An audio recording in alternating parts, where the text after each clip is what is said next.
कहां से शुरू करूं? मुझे लगता है, आप अब चुप रहिए।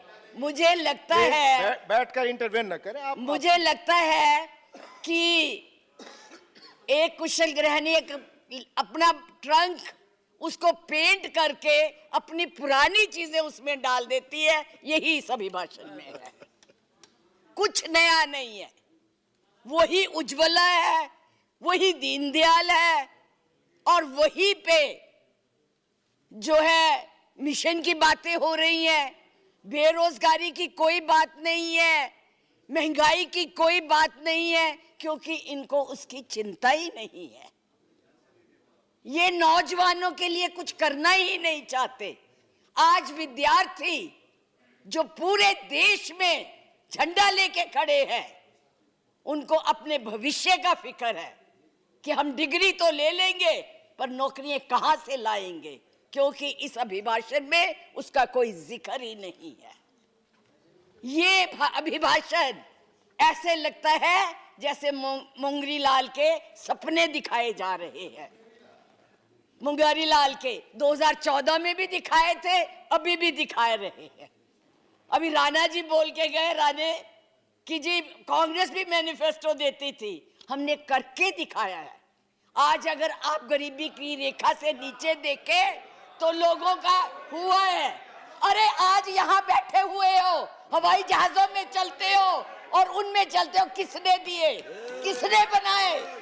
आज स्कूल कॉलेज यूनिवर्सिटी किसने बनाए? आईआईटी किसने बनाई? एमएमटी किसने बनाई? जिसमें आज आप दिखाई दे रहे हो। क्या किया है 6 साल में? केवल भारत को तोड़ने की कोशिश की है, भारत को बांटने की कोशिश की है, और कुछ नहीं किया है। बस वही करो। आज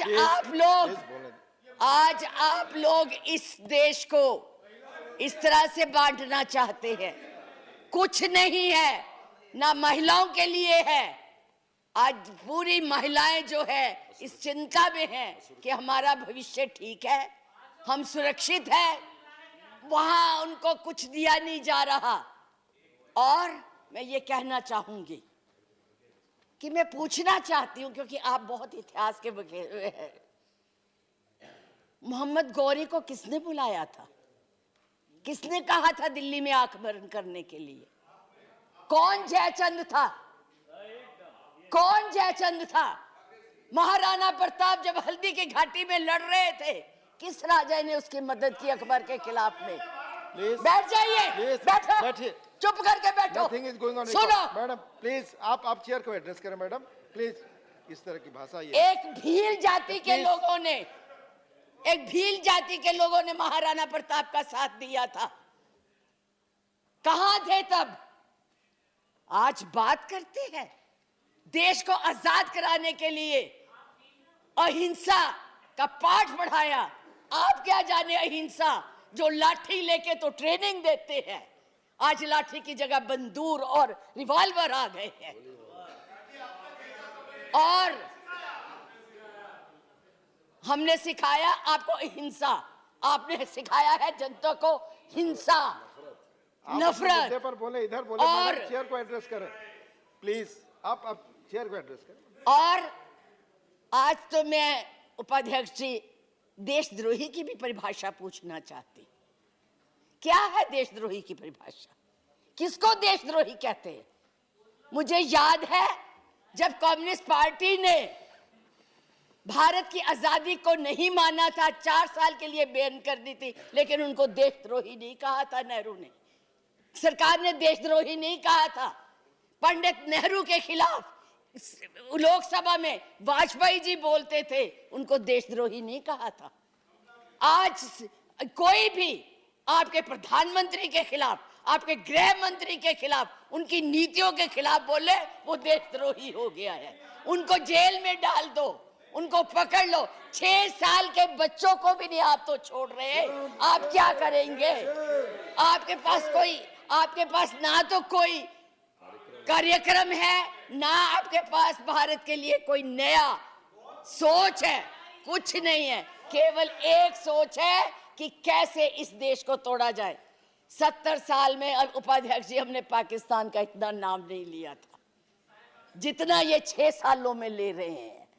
हमारी महानायिका ने पाकिस्तान के 2 हिस्से कर दिए थे, बांट दिया था, और ये आज पाकिस्तान के नाम से डरा रहे हैं और वैसे कहते हम बहुत मजबूत है। हर बात के लिए पाकिस्तान, हर बात के लिए पाकिस्तान। क्यों भाई, क्या है वो? आपका कुछ लगता है? हाँ, जरूर लाहौर में जरूर बिरयानी खाने गए थे, कांग्रेस नहीं खिलाती, बिना बुलाए गए थे, और आज बात करते हैं। किसकी बात करते हैं? मैं ये कहना चाहूंगी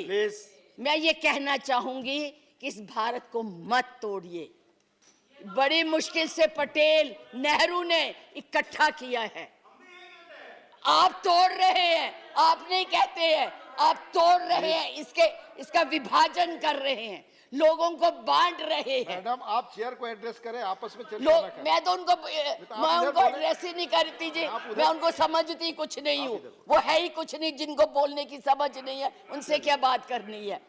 मैं तो ये कह रही हूँ कि इस देश को मत बांटिए, इस देश के टुकड़े मत कीजिए, नफरत मत फैलाइए।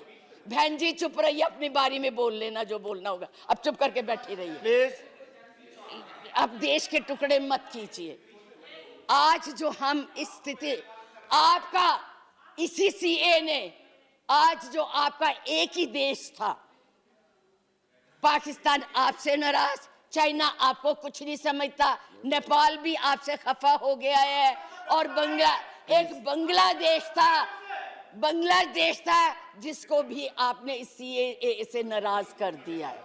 आज वो भी सोच रहे, उसके 4 मंत्रियों ने अपना प्रोग्राम कैंसिल किया, एक उसमें कि इस देश में ऐसी बातें हो रही है।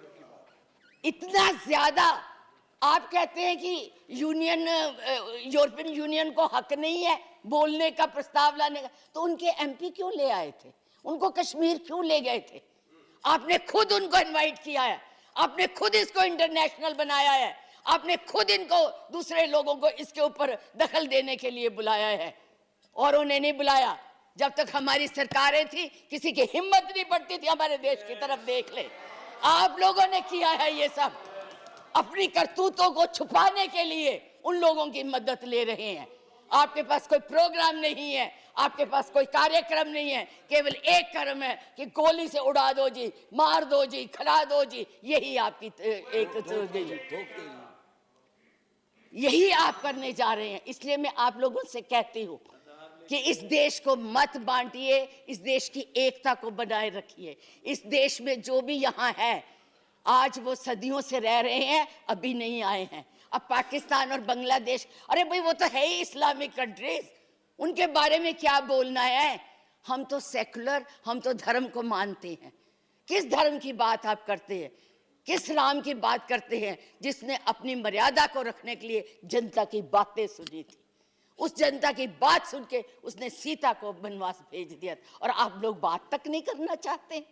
किस राम राज्य की बात करते हैं? किसको पूजते हैं आप? मंदिर बनाइए, जरूर बनाइए, लेकिन उनके आदर्शों को भी मानिए, उनकी बताई हुई बातों को भी मानिए। सिर्फ केवल कहने से बात नहीं बनती है, ऊंचे ऊंचे भाषण देने से नहीं बात बनती है। इसलिए मैं यही कहूंगी कि इस देश को मत बांटिए, एक रहने दीजिए, ये नफरत मत फैलाइए। ये आपके लिए भी और हमारे लिए भी बहुत धन्यवाद।